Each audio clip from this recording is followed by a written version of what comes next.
Hi, Vic. A couple injury stuff to start off. Do you have updates on Noah Fant and KJ Hamler? Yeah, we're still doing the evaluation of both of those guys. They definitely did sustain some injuries last night. They may or may not miss some time. We'll probably have more of a definitive answer when we come back on Tuesday. But, it's iffy whether they'll be ready to play or not this week, or could be not, and then also could be a couple weeks for both of them. Same hamstring for KJ as in camp? It is, but it's in a different place. It's a totally new injury. Okay. And then the guys who have been out, when you guys return to practice next week, do you expect Locke and Lindsey to participate, and also an update on AJ Boye? Lindsey for sure. Phillip could have played last night. He was ready to play mentally and physically, but I didn't feel comfortable playing him without any practice. He essentially hadn't practiced since sustaining the injury. Last week's practices were all walkthrough type practices, so I didn't think it would be the fair thing to play him, nor the prudent thing, so we didn't play him. And he should be able to play this week. Who else? Who's the other ones you asked me about? Drew Locke and then AJ Boye. Yeah, Drew is, I think, 50-50 to make it this week. And I'm being totally honest with that statement. We'll see how he progresses here, by Tuesday, by Wednesday, and see where he's at. And AJ Bouye, probably not as optimistic with him as I am with Drew. So he's less than 50-50. If Drew can't go against the Patriots, do you stick with Brett? Yes. Thanks. Next one, Michaelis. Yeah, Coach, just the end of the game last night. It's gotten a lot of discussion last night and this morning. Just to clarify, the pass that you were doing, was that to eat up 13 seconds or as much as the 13 seconds you could, or were you ticked off about the 2 timeouts and the behavior on the Jets and trying to rub it in type of thing?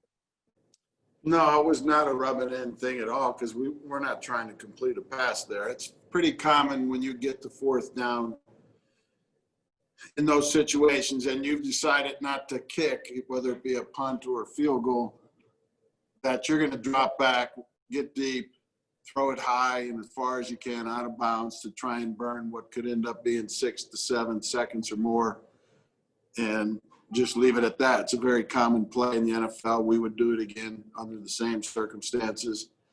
And the quarterback shouldn't get hit on those, but illegally he did. So, and that's not something we can control.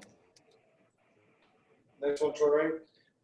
Coach, your tackles last night, how would you evaluate how both Garrett Bowles and obviously new starter DeMar Dotson, what did you see from their play and more general Garrett's play this season?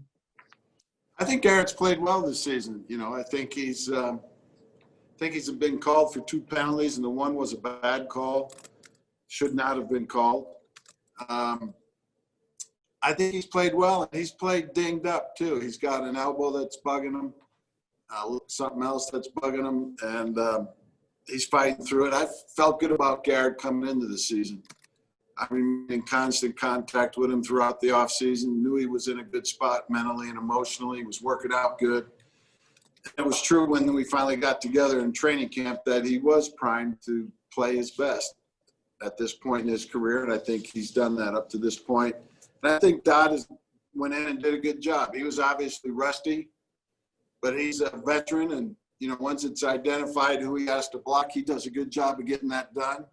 And I expect him to even improve next week. I think he'll be better next week than he was yesterday. Next one, Jeff Largo. Vic, just 2 for you. I'm curious, with a couple days off for the players, given what's happened in the league, did you have an extra sort of be careful talk with them, and just how you thought Brett played last night after you looked at it?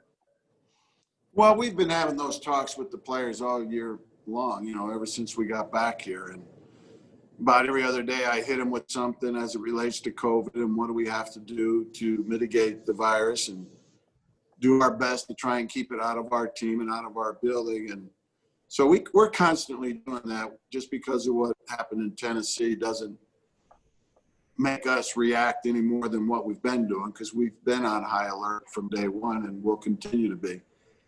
What was the second part? Just kind of after you looked at it, what'd you think of Brett's play and how he handled the situation? I thought Brett's play was good in light of everything. I was surprised with the interceptions, particularly the first one. That was a bad decision on his part to even try and fit that ball in there. There was nowhere for it to be fit. I'm surprised he made that decision. Maybe some bad blood between Adam Gase and John Elway, but you and Adam obviously worked together in Chicago. So even though there wasn't a handshake, I guess a lot was made about the no handshake. Did you and he exchange any kind of text messages or calls or anything following the game? Yeah, both. Both of us texted with each other after the game, and we spoke today on the phone.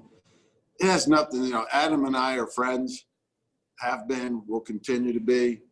I was just trying to avoid the situation there at the end of the game from escalating into something out in the middle of the field. Unfortunately, by the time I decided to try and get everybody in, I only had about 10 seconds to get it done, and couldn't obviously get everybody. But we did get a good bunch of our guys into the locker room quickly. I just didn't want any situation to happen there that would be an embarrassment for the league and for the teams. So that's what I was trying to avoid. I thought I was doing the prudent thing. I don't think. I know I was. And it had nothing to do with Adam. We texted after the game, spoke to some of their assistants, and Adam and I spoke today on the phone, and we're in great shape, the both of us. Next one, Artis Stapleton. Vic, I wanted to piggyback on Troy's question earlier about the tackles. I wonder what you think of the guard play so far this season.